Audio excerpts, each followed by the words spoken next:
Yeah, so we'll do this with the three of us, but we're gonna have Jackson on a few more times. So we're working on getting him, stealing him. We've offered him a multi-million-dollar contract. That is correct. In Yes. pesos.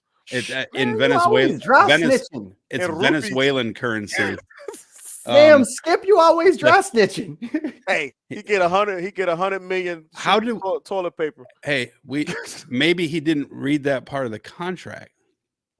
Hey, you know, so now you just signs. You signed now, dude. You Yeah, signed. it was a $130 million contract, but we didn't say what kind of dollars. But yeah, but I mean, loose leaf notebook paper. It's 100. We gave him 600,000 Circuit City stocks. Redeemable adventure. Or Zares. Zares or Weebolts. So with that being said, let's get into today's dig. So now my 8th grade social studies teacher, Mr. Humble, taught me things that turns out wasn't exactly the whole story. And this week we will dive into the topic of America's history with midterms as it relates to the contract with America. So Ice Cube's contract with America? Yes, that is exactly the contract with America that we were talking about. How is Cube these days? I haven't heard from him. I don't know. How do you think he might be? Last I saw him, he was performing on I forget the show, but he was ripping the stage down. So maybe he's done with making contracts. He was left out of the Super Bowl halftime show. The debauchery that took place. They sure did leave out Cube. That's fucked up. Yeah. They probably couldn't afford him.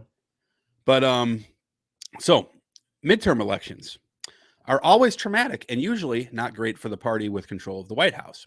We know this. It's not new. And for a country that historically resists change like a toddler resists vegetables, it's actually kind of astonishing.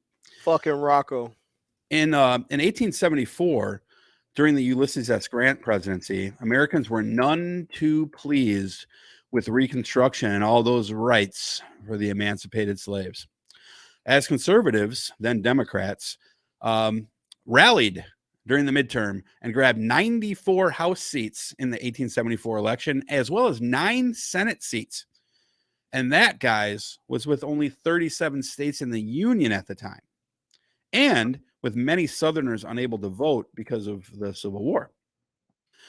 Well, would you like some more examples of midterms gone awry? Well, here you go. In 1890, Grover Cleveland's party lost a massive 110 House seats in the single largest swing ever. The Democrats also lost the Senate, resulting in the president's party completely losing control for the first time ever in a midterm. In 1938, Republicans resurfaced from the doghouse they were caged in during the Great Depression amid doubts of Roosevelt's New Deal and struggling economy in the days prior to the World War II, and retook power in the House. Harry Truman was routed in 1950 by the GOP of his day, and even the bulletproof prima donna Ronald Reagan was slugged into a corner in 1986 as Democrats took control of the Senate. We saw Bush 2 get clocked in 2006, and most recently, Trump's racism and arrogance led to his orange face getting hit by a blue wave of in the progressive surge of 2018. There are occasional exceptions to the general rule that the White House takes a beating in midterms. Clinton in 1998 saw gains powered by the dot booms effect on the economy.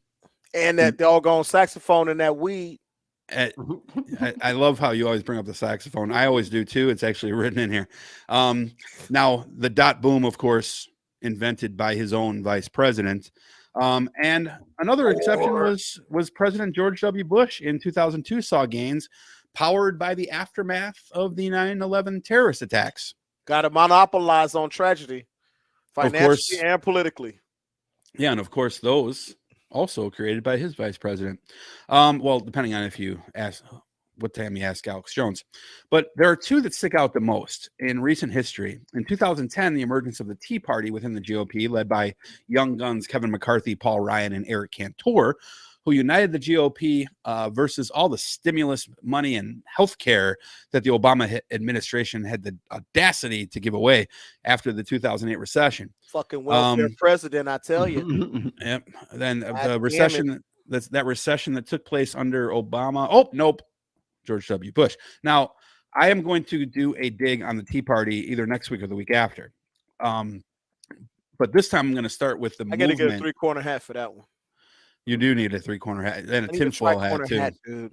Put some tea bags on. I got some Earl Grey upstairs. My hat, it has 3 corners. Corners has But- my hat.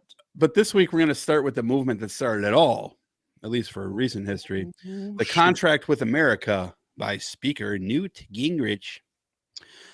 So, Contract with America, which took place during a midterm, was signed September 27th, 1994 on the Capitol steps. Grover Norquist. What? Oh, I'm sorry. Grover Norquist was one of those people that signed that contract. Ah, okay. Thank you for that is a name I don't know. Exactly. Exactly. Look it up. Thank you. Well, thank you for that, Grover. Mikey will pull that up. Yeah. Is that Super Grover's cousin? Who? Yes. It's Super Grover's cousin. Again, the contract was signed on September 22nd, 94 by members of the Republican minority 6 weeks prior to the midterms. This, of course, while communist dictator Bill Clinton ruled over us all with an iron fist and a saxophone. And a set of knee pads in the Oval Office. And a set of knee pads and a dirty cigar. The contract outlined legislation. No different than JFK? No, it wasn't. The contract with America outlined legislation to be enacted in the first 100 days. Pause. Who among us can say that if we were president, we wouldn't do something in the Oval Office? Raise your hand if you wouldn't do something in the Oval Office. I do it in the Square Office. I'm telling you. I don't like being out in any place that's like public. But only with the first lady. Hey, I'm telling all the security, hey, turn off your fucking cameras, dude, because they can't. That first week, I'm telling you, they can't turn that shit off. Your whole act will be leaked by the next presidency, guaranteed. I'll be like this then. I'm just you saying. Getting this? Take notes. This is called the Kilted Yaxman. I'm done with this.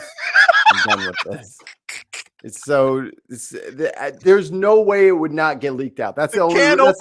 Coming next.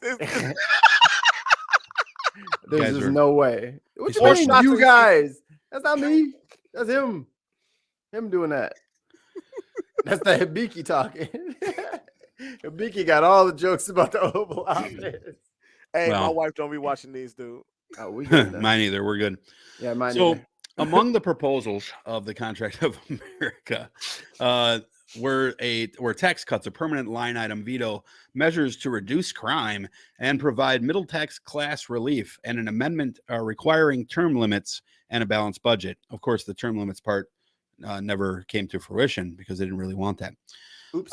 Gingrich and the contract are credited with the Republican revolution at the polls, with the GOP easily taking control of the U.S. House and Senate, and most uniquely was a nationally organized strategy which led to the GOP gaining 12 governorships and regaining control in 20 state legislatures, most of which still remain red today, even in blue states. Democrats had held the House for 58 of the prior 62 years prior to this, and they held the Senate for 34 of the 40 years prior to 1994. So Republicans were not used to having congressional power. Their thought was that by nationalizing the election, it could be a way to get power back. According to historian Paul Zeke, T-S-E-K-E, I believe it's Zeke or Zeke, Republicans had some easy targets to attack, from the unpopular early years of Bill Clinton to the Hillary Clinton-led healthcare proposals to individual corruption cases in Congress, such as those against Maxine Waters. The overreaching goal of the contract involved cutting taxes, reducing the size of government, and reducing government regulations, taking aim at Congress itself to be more transparent, less corrupt, and more open with the public, at least on the surface. Quote, essentially, it claimed that it would drain the swamp, though they didn't use that term, and the contract specified 10 bills that Gingrich and his cronies would bring up for votes in the first 100 days, including a balanced budget amendment, etc., term limits, etc., all with clever names such as, Haas will love this one, the Taking Back Our Streets Act. What was not included? Details on how these bills would be executed and what they would cost. How convenient. You don't need to know all that. Well, you would think, though, with all the cut the costs, attacks that the GOP and even a lot of Dems fire at Bernie over his healthcare plan, that must have been a disaster, right? Wrong. Man, hell no, man. All we got to say is what we going to do. Not how much it costs, man, because we got R's next to our names. Well, and Zeke, the historian Zeke, quotes on this. He says, quote, it probably did not matter that it was vague. The contract with America was vague on costs. And in fact, that was actually an advantage. The goals were the big picture, ones that voters could understand without getting bogged down by the details like cost. Fuck them details. Who needs the details of costs? Who needs the details? Who needs to know what beneficial programs might be cut? We don't need to know all that. Who needs to know that shit, man? Come on, Stop wasting time with stupid questions. Why are you weighing us down with this minutiae? Exactly. Why are you so negative? Are you gonna hurt who we hate or not? The Gingrich win at all costs approach of extreme right ideas, combined with the scorched earth personal attacking of opponents, has also had a major impact on American politics and a divisiveness that persists today. And mostly, it's a war waged on wedge issues. Gingrich, an outspoken proponent of the superiority of Western culture, used partisan. Yep, there it is. Come on now. He used now. It's only Western culture. It has nothing to do with whiteness. Because we all know that nothing that we have today would be here if not for Western culture. Who gives a shit that the Greeks sat at the feet of the Egyptians to learn philosophy, astronomy, mathematics, and science? And we gave you toilets. Actually, the Moors introduced that shit as they conquered Spain and other places. But Portugal. We gave you toilets by American standard that were porcelain. American standard? Okay. Toilets are garbage. Have you been to Japan? Their toilets sing to them and they're heated. A heated toilet? Oh shit! I'm gonna send you some. My wife will never get me out of the bathroom now. I'm talking about both legs have to be asleep before I get up now. Our toilets don't make this motherfucker comfortable. Our toilets are white. Okay. Hey, that's the only thing. I'm surprised the toilets aren't black. That's because you should. Fair point. Interesting. So again, Gingrich, an outspoken proponent of, but it separates you from the waste. It separates from what you think is waste. So I think that might be why they're white. That's a very deep. It's the Hibiki talking. That's a very deep thought there. Can only pull you back so far, Haas. You're getting out in front of me. So again, Gingrich loved Western culture. He used partisan combat with name-calling, conspiracy theories, and obstructionism as his weapons of choice. The way he saw it, Republicans. So that's who McConnell learned from? Yeah. So. Oh, we're going to get there. I'm sorry. Yes. I'm sorry. And I'm getting ahead of you, Dutch. I'm sorry. No, it's okay. You can get ahead of me. You talk. The way that Gingrich saw it, and this is super important because we talked about this with the wedge theory about a couple months ago. I'm sorry, with rationing, with the rationing effect, is that Gingrich said this: Republicans will never take the House back if we keep compromising with Democrats. Gingrich created the Conservative Opportunity Society, basically a group that looked for TV cameras to put on a show using buzzwords such as un-American, pro-communist, and others to describe Democrats and any Republican who compromised with them. Quote from Gingrich: This is white hats versus black hats, good versus evil, no fighting whistles there. for the soul of America. Not the soul. The soul. Hey, I'll put it in the private chat for you, Haas. Check that out. Any news story under Newt could be turned into a wedge. Woody Allen had an affair with his partner's adopted daughter. Quote from Gingrich, "It fits the Democratic Party perfectly." A woman murdered her children. Quote from Gingrich, "This is a symptom of a sick liberal society." When Clinton's staffer, Vince Foster, committed suicide, Newt suggested he may have been assassinated. Well, stop me when this sounds familiar. So Gingrich was a genius at using wedge issues to demonize liberals. He was among the first to weaponize guns, promising the NRA that no gun legislation would make it out of committee while he was speaker, and kept such a bright line on Clinton's affair that it is almost unknown today that he not only had an affair with a staffer of his own at the exact same time. Yeah, Newt was out there dirty. Yes, but also he divorced his first wife while she was undergoing cancer treatment. A wife, by the way, who was his geometry teacher in high school. Oh, shit. Shit gets deep. Yeah, who cares? But who cares about that? But we are the moral majority. Yes. The high ground. Newt used wedges more than Payne Stewart and Jack Nicklaus combined. He wedged abortion, immigration, guns, and Western civilization before it was mainstream to do so. In fact, he popularized it. As for the contract with America's lasting impact, most of its ideas and proposals did not pass or were vetoed by Clinton. And according again to Zeke, the ones that did pass were minor in scope. According to the Cato Institute, remember Cato? The combined budgets of the 95 major programs, this is interesting.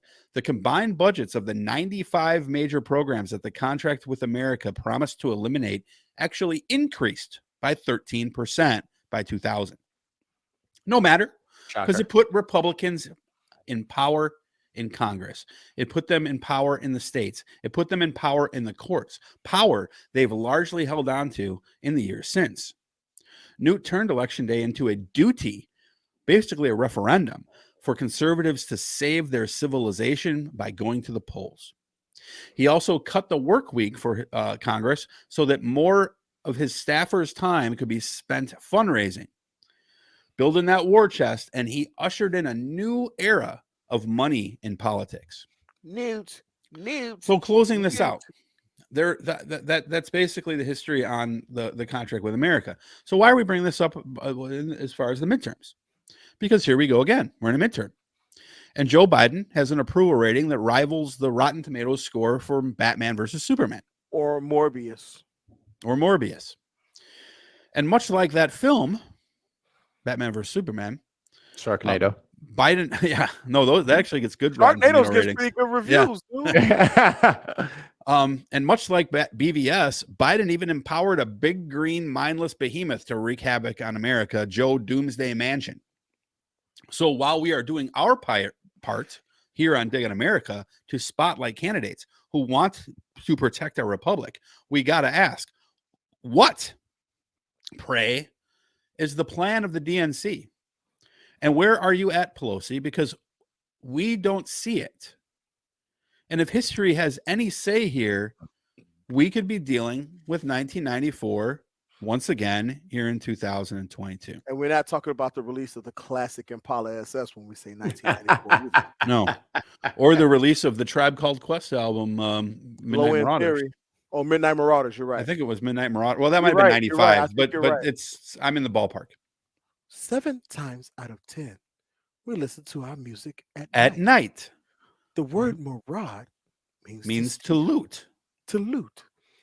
We were loot. In this case, we maraud your ears. God damn, that's a good album. Anyway, I drunkenly. A Tribe Called Quest consists of 4 members. Dig on America consists of 3 members. Well, for now. It's a growing roster. Hey, TJ is Jerobi. Yeah. Right. He's Jerobi, the one when you're like, wait, 4? Right. And you're like, oh yeah, Jerobi. But Jerobi plays an integral part in the success of the group. Well, and they also included Ali Shaheed Muhammad. So yeah. But anyway, you already know who I am. Mikey, could you please explain for us, now that we have heard a tried and true, be it a shitty plan to win a midterm, you've heard an effective playbook to win a midterm. I ask you, Mikey, what are the Democrats doing to win this midterm? I don't think they care. I think the Democrats have already proven to me, as far as I'm concerned, that it doesn't matter if the country goes up in flames. It doesn't matter. if the country has to go up in flames for a little bit before they can get their way. They're okay with that because they're largely protected. They're all independently wealthy. And what happens to all of us doesn't affect them. They are not incentivized to make sure that things are going well for their constituency. They are not incentivized by doing good things. Like they don't get a raise if like the standard of living goes up in their district. They're just not. So they don't care. So unless this somehow affects them, they don't care. Because the ones that are there, they're going to continue. Like Nancy Pelosi, how many like? You think she's going to lose an election? There's no way Shahid should have lost to her, based on what we've learned and gathered from him, and what their positions were on Absolutely not on the issues for that district, and it wasn't even close. So as long as they have a way to sustain themselves, it doesn't matter to them. It'll never matter to them. I've given up. I'm clearly jaded. Because I'm not. Well, you're not jaded. You're cynical. Yeah. Cynical because I'm jaded. Jaded real quick, in the negative light, I guess. Real quick, Big Haas, your thoughts on the contract of America. Why do you think this is still important today? Because they do it without the fanfare now. They do it in their campaign promises. I vow to protect the Second Amendment. I vow to protect the sanctity of life of child. Right. So they do their contract of America without the formal fanfare that Newt Gingrich and the aplomb that Newt Gingrich put it forth with. They take these issues and they continue to bombard consistently their base. They know that the Second Amendment is a linchpin issue. They know that abortion is a linchpin issue. They know that immigration is a linchpin issue. And they know that appearing to be tough on crime, read Black people and brown people, is a linchpin issue to the base. Mm-hmm. Okay? And they do it in a way so that they sound palatable to those just above the base and those that say they're undecided. And once they do that, then they know that they can sway those voters. Because if it doesn't sound like it's anti this or that per se, then they can sway those voters. It's all about plausible deniability. It's all about, being able to say, oh, well, I'm definitely pro-life. I'm definitely pro-gun. I'm definitely pro-strict controls of the border. And then everything else I could be a little bit vague on. But those three things, as long as I come across really strong on those three things, I'm in like Flint. I know that as long as that plus an R next to my name means that the average conservative voter is going to vote for me. Yep. Yeah, and like almost all the wedge issues that we deal with today, all the social issues we deal with today, they might not have been birthed by Newt Gingrich, but he shuffled the deck and dealt the cards out in such a way that it became an effective marketing program. Just like a lot of people don't understand or know or even realize that when Roe versus Wade, when that decision first came out, a lot of people on the right were like this. All right. Right. And then it was weaponized. Roe versus Wade, the abortion issue was weaponized. Initially, the right was apathetic about that decision, except for the extreme far right. The majority of the right, guess what, y'all? Yeah. They didn't give a shit. Yeah, and I would argue they could get votes for it and get power. I would argue that Newt Gingrich probably didn't even care about abortion. Because he wasn't particularly religious. I think he's religious now, but back then I don't believe if he got religion. You get religion when you get caught cheating. Yeah, he had to get his forgiveness. Or if you need to win another election. That's right. Yeah, and so it's like, I don't know. The thing that troubles me with it is that like they have been very, very forward with their thoughts about not wanting to negotiate with Democrats. Yet Democrats, they're held to the standard when they get to office of, are you going to reach across the aisle? Got to reach across the aisle. You got to reach across the aisle. Why y'all keep reaching when people keep slapping your hand away? And after a while, you get tired of playing hot hands. And I think, and then maybe it's just like my fundamental disagreement with how our government is set up in the first place. But that's bullshit. I'm not reaching across the aisle with people who think that my trans friends aren't humans. Like, that's bullshit. Like, I'm not doing it. Fuck them. Vote them out and fuck them. Like, I don't want to do this whole pageantry and all that stuff. But that's like my naivete for never having run and also never having sat there and had to actually try to get something passed. Like, right? I'm not with Michelle Obama on this high road shit. Yeah, fuck that. No, I don't fucking live my life that way. And I don't think that that's any way of governing where we let certain people suffer just enough because we want to make sure that we can get a bill passed later that does something good for my district and that'll help me get reelected. And then they water it down anyway. They water that bill down before they let it pass anyway. Yeah. So all that ends up happening is when people on the left reach across the aisle, they lose most of what they were trying to actually accomplish. And then they have to spend the next 20 years trying to get what they were actually trying to accomplished. It's all milquetoast. And then the Republicans can just vote down all of those things to restore it back to its full glory. All you get is the name, like Obamacare. All you get is the name, but then it actually doesn't have any teeth to it. It can't actually do anything. Right. It has no function and utility to actually help the people who are fucking paying for it. Or they build a piece into legislation that then they can go back later and say, look, it's unconstitutional because of that piece. Right. And it's like the Democrats are so fucking dumb. Yeah. Like they've been dumb since as hell. They've been dumb since probably the Reagan era.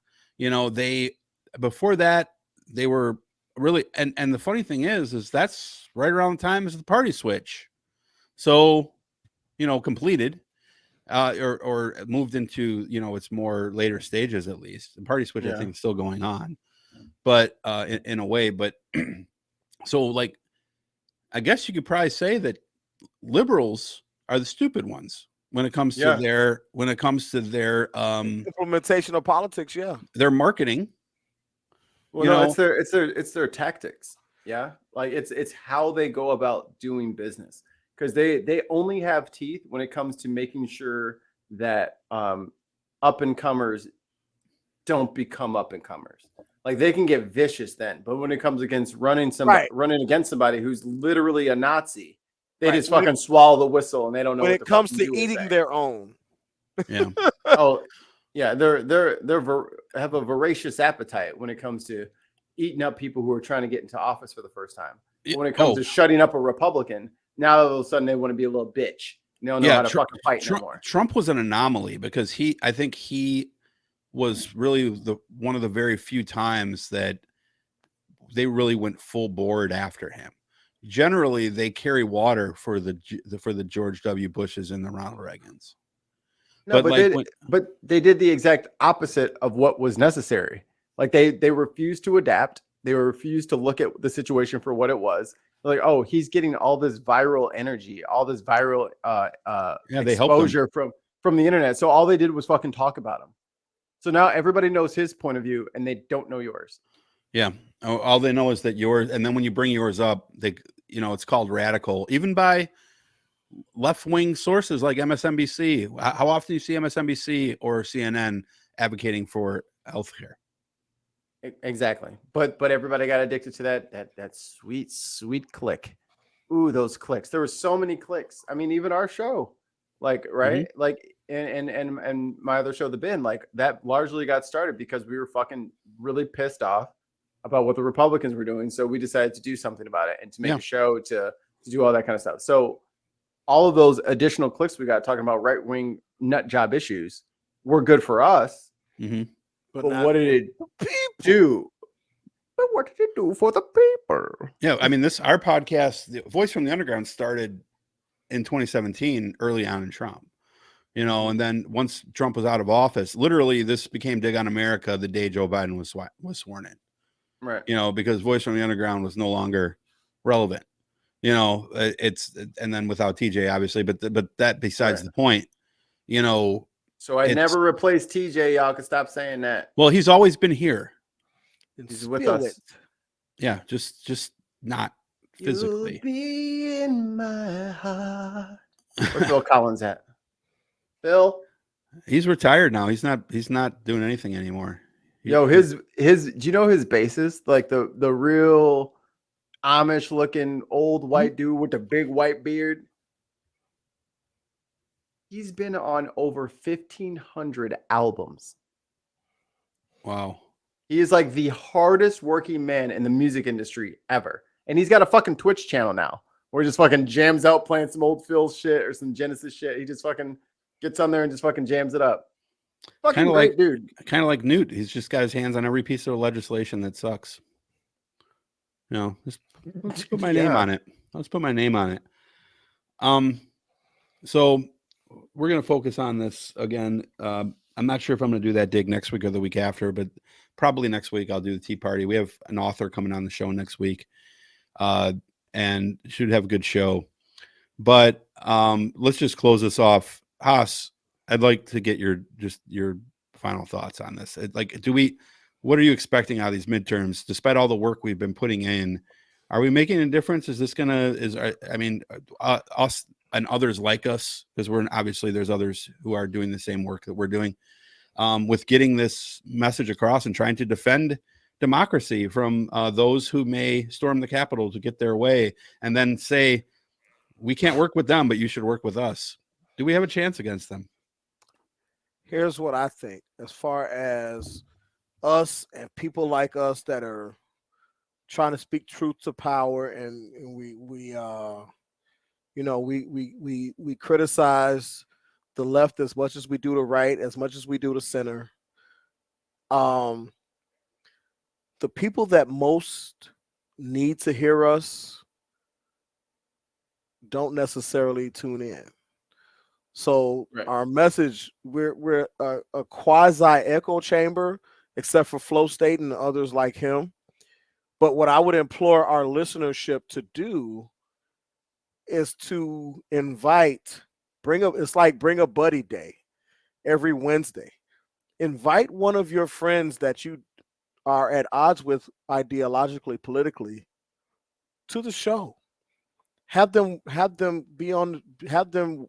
watch and listen with you, because maybe our method of conveyance of the message will be a little bit more effective than yours, or it's just a different voice, helps them see. But as far as the midterms are concerned, before you go on about the midterms, that's a great idea, Haas. And why don't we do that the first week of the month? We'll just open it up for the first 45 minutes of the show. We'll just do a casual, something like that, talk to a guest or whatever it is, and then just kind of field questions from the chat. So if you guys want to invite some, what time, when, where, you got the link, you got all that stuff. You guys can come in, interact with us, and then make this less echo chambery if y'all feel like it is. Yeah. Echo chamber. Yeah. We don't want it to be an echo chamber. No, and we do get some pushback from our listenership, and I love it. Yeah, I love it. I mean, I think that unless the comment is egregiously asinine, we try to answer it with tact and respect and decorum. And I think that that's the thing, is that you have to get that person who wouldn't necessarily agree with you to engage. And I think that we all know. But let's define that real quick. Yeah. We have Republicans come in the chat all the time. Yeah. Generally speaking, there's exceptions to this. Right. But generally speaking, they come in and they say, that's false. Or with no supporting information. Or no, capitalism is good, or guns are good, or whatever. Like, and like, it's not like we may not even said those things are bad. But if we're telling you a negative trait of capitalism or a negative trait of gun gun policy, and this is from three guys who own. We're not condemning the whole. The three of us own guns. Oh yeah. So like but like that doesn't mean that we agree with all gun legislation. Exactly. So, but you can't just come in the chat and say that's propaganda. Oh yeah, and we still I'm not going to respond to that. We reserve discretion upon which interactions we will engage with. You know what I mean? I mean, don't come in here thinking, oh, I get to say some crazy ass shit, and they got to talk about it because we might do. You could say it, and I will produce your ass right the fuck up off our channel if you want to be disrespectful. Right. Like we're totally willing to engage with people and be like have and build more of like a interactive part for the first part of the broadcast or whatever. But don't forget, you do need to come correct. Like, right, and be prepared. Be prepared to be challenged. Yep. Don't come in here with an opinion and don't have supporting evidence, real evidence. Because we do that to each other. Yeah. Even in our like group chats and shit like that. So Haas will drop a link, or I'll drop a link, something like that, and Dutch is like, "Where's this from? What is that? That's what right. Is this?" Because we're trying to speak truth to power, not opinion to power. Right. No, well, there's times when we'll talk about things that are subjective, or opinion. Yeah, I mean, this is a commentary show. So Moon Knight is great. Yeah, hot take. Moon Knight is great. The ending was amazing to me. I was like, baloney is bad. Right, but you know something, we can agree to disagree on something like that, and my personal life is not affected by that. Hey, or Mikey, my livelihood is not affected. Hold on, Mikey.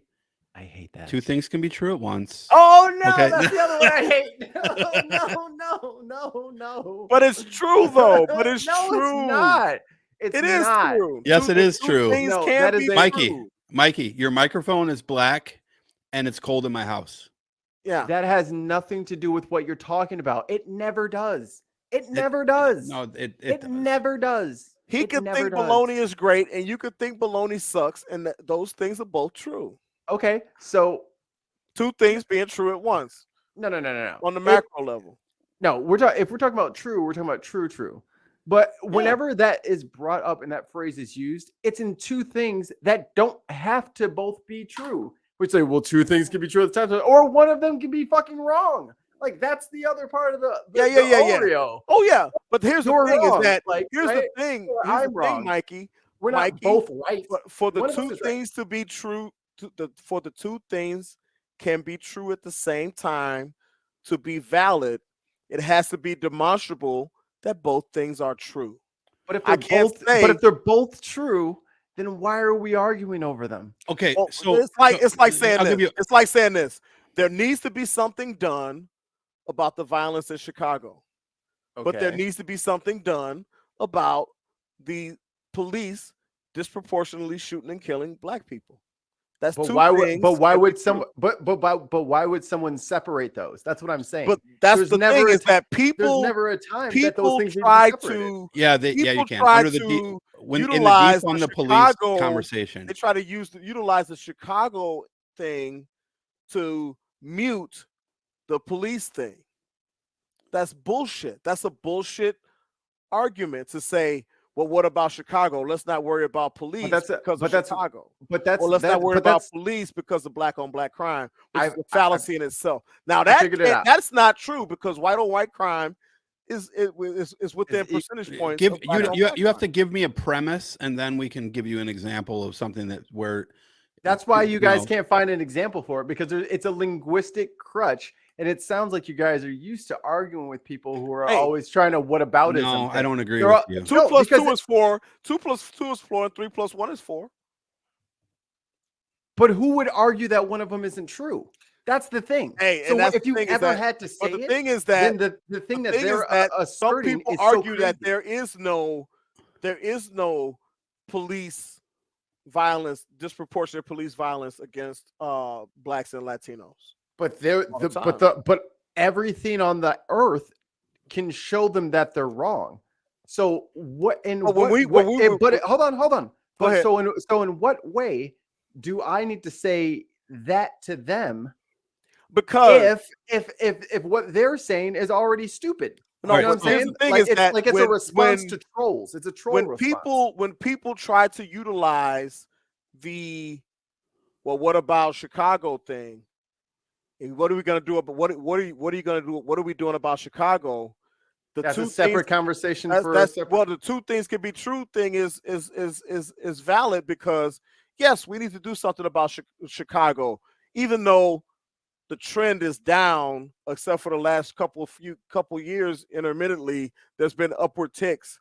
Trend, even though the trend is down as far as violent crime is concerned, yes, there should be there are things being done about Chicago, but that doesn't mean we ignore. That doesn't mean we ignore the police problem. Right. So what I'm trying to say is, when I use the two things can be true argument, I say this: don't try to omit any efforts to reform policing because there's an issue with violence in inner cities. Those two things can be true.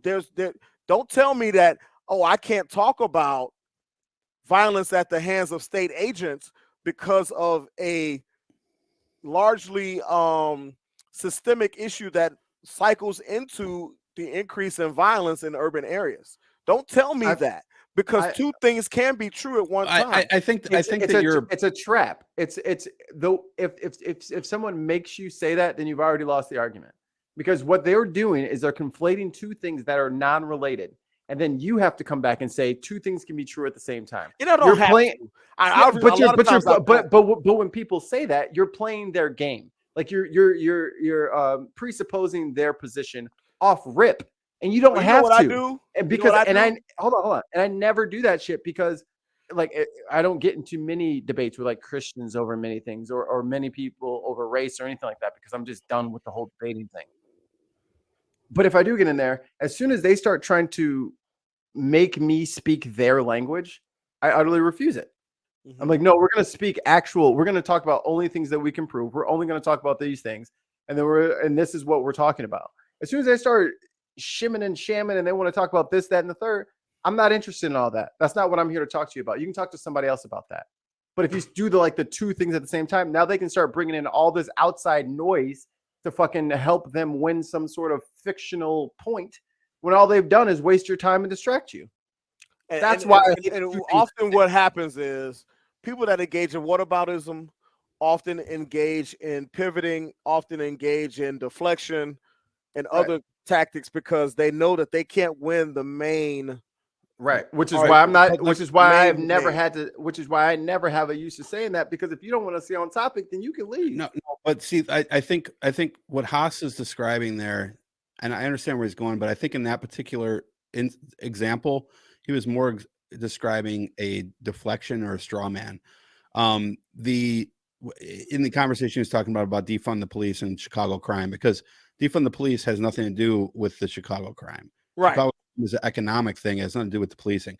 However, but they mix them together and then they make you answer both of them at the same time. When that's not what you're there to discuss. But there are instances where two things can be true at once, as long as they fall under the same premise, right?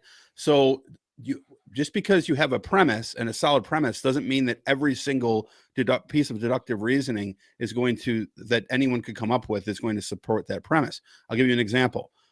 Democrats right now have the vision for America, right? They have the better vision for America. They are the party that we should be supporting in this election. They are also corrupt. Two things can be true at the same time. They have the agenda that we are looking to support, but also they are corrupt. That doesn't mean that we couldn't come up with a better party. But it's just conflating. It's just conflating things when you don't need to conflate them. I don't know. It's just, there's no like, if I'm trying to say that, okay, the Democrats have a better plan moving forward. Their plan is better than this plan. That is totally wholly and separate from them being corrupt. So then why do I have to say both of them at the same time? Well, because if you're having a discussion, we have to supply the premise to the argument, right? Two wings on the same bird. That's what a lot of times. Well, if someone says I'm going to vote Republican, given the two choices, because Democrats are corrupt.